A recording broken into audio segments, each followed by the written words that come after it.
Hello there everyone, welcome back to another video about Star Wars Unlimited. I've got another deck profile for you today as we ramp up into the massive tournament happening in Manchester. I think as you're seeing this, it's probably in a week or two. Do you have your tickets yet? Let me know. Am I going to see you there? I will be casting the event.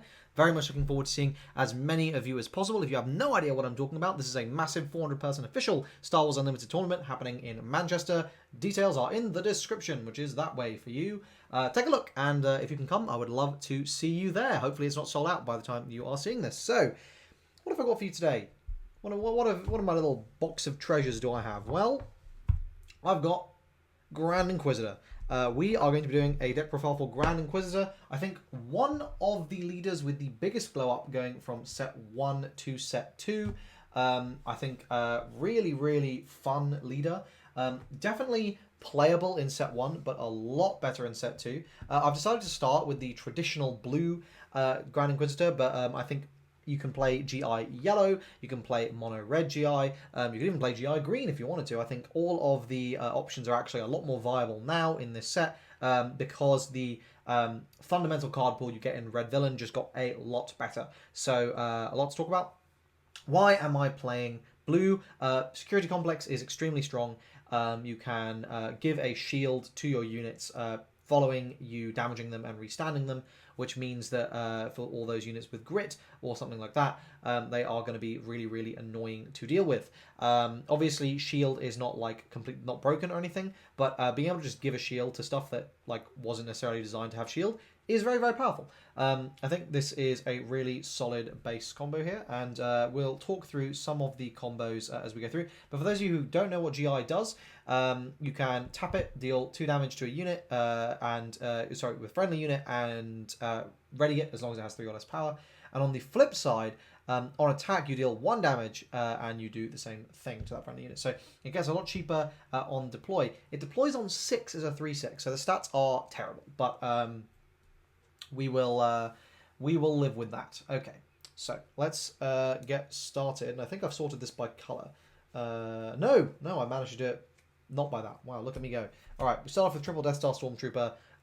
We just need this is a nice little body. You can fit into the curve, and it's big. It's you're an aggressive deck.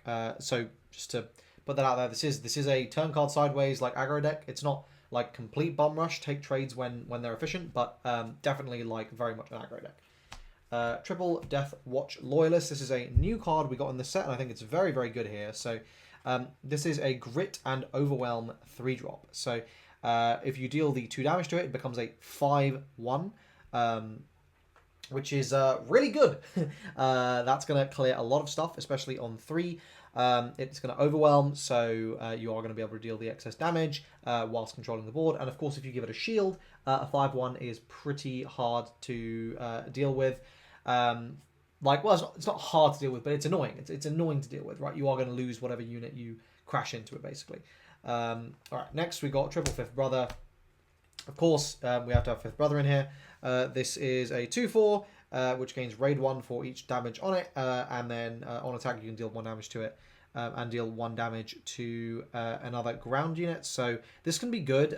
1 for potentially dealing with your opponent's board, but 2, you can also deal damage to your own units, potentially itself, to really buff up its damage, right? So you can imagine if you attack with this and deal 2 damage to itself, it is a 4 attack unit because of the raid 2. You're not always going to want to do that. In fact, you're rarely going to want to do that, but it is an option. We got 3 punishing ones. I have sorted this by color, by the way, it turns out. So this card is great. This is a 3-cost 3/4 ship. Realistically, you are not going to be getting the restand most of the time. Very, very rarely will it happen. But when you do, it's obviously going to feel great. You are going to be able to get all that extra aggro. Really, though, you're using this because you can restand it like very, very easily with the GI leader ability. So you can just really get a huge amount of value out of it. We're playing double Imperial Interceptor. This is a really nice space unit. It's a 3/2 with a when played to deal 3 damage to a space unit. I think this is a card we may see seeing even more play if these space or all space decks gain prominence, because you can, especially in ECL decks, you can ECL it in and ambush into the into the Lurking Phantom and then deal 3 damage to something else, which is quite nice. But it's just a good tool to control space, and then it's a 3/2, which will probably let you trade into something else up there just to keep your opponent off you, or if nothing else, deal a lot of damage.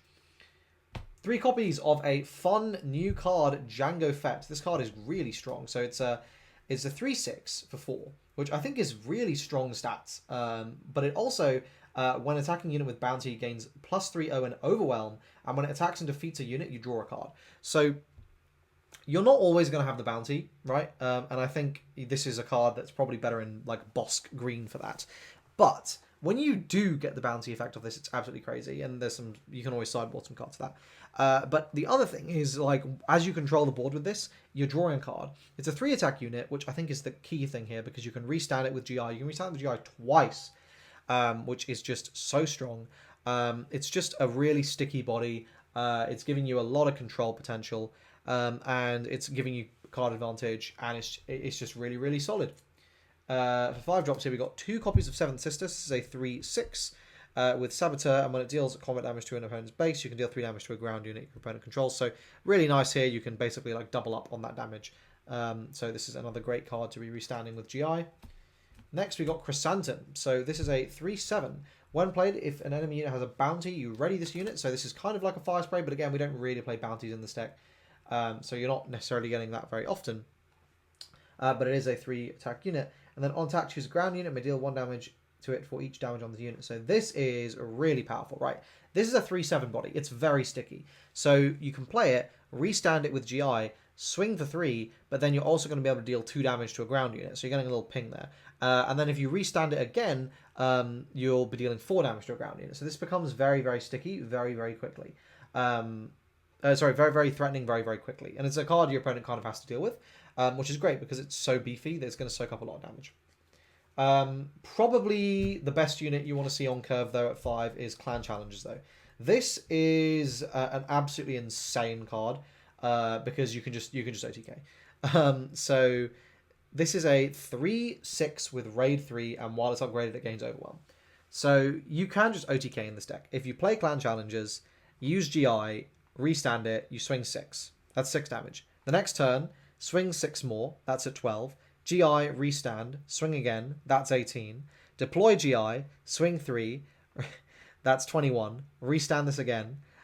Swing 6 more. That's 27 damage. So you need to have done 3 damage in the entire period of the game prior to that, and this will just kill. Now, obviously, that combo is likely not going to happen, but the fact that it can, if your opponent just doesn't immediately have an out to this card, is absolutely unreal.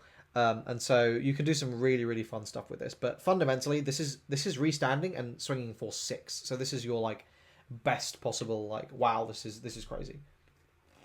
On to the blue units, and this is going to be some of our cheaper stuff. So we start off with 3 High Levon Enforcer. So this is a 1/4 with Grit and Bounty. So this is great because you're going to be able to restand it, make it a 3 attack unit, and then you can shield it if you want after that. And it's just going to be really, really annoying for your opponent to deal with. You have a 3/2 with a shield that your opponent's going to have a really rough time dealing with.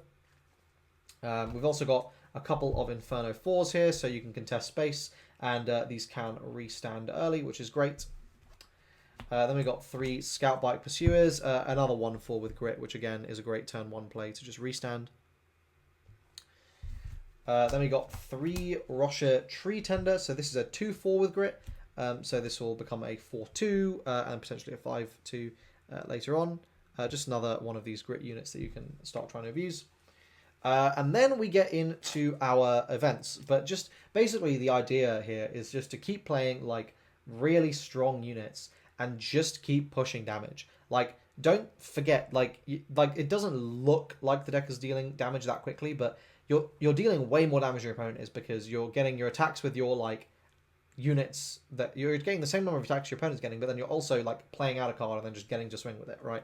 And you're using so many actions that your opponent is likely not really going to be able to interrupt unless you just take initiative, because you don't always have to use the GI ability. Sometimes the initiative is more valuable. So you can put them in a really, really awkward situation. Onto the events, and I think these are pretty obvious. So Triple Daring Raid, yeah, it's just a very, very good card. Helps you steal games, helps you just eke out those little victories. Triple Force Choke, sometimes you really just have to answer something, and this is going to let you do that.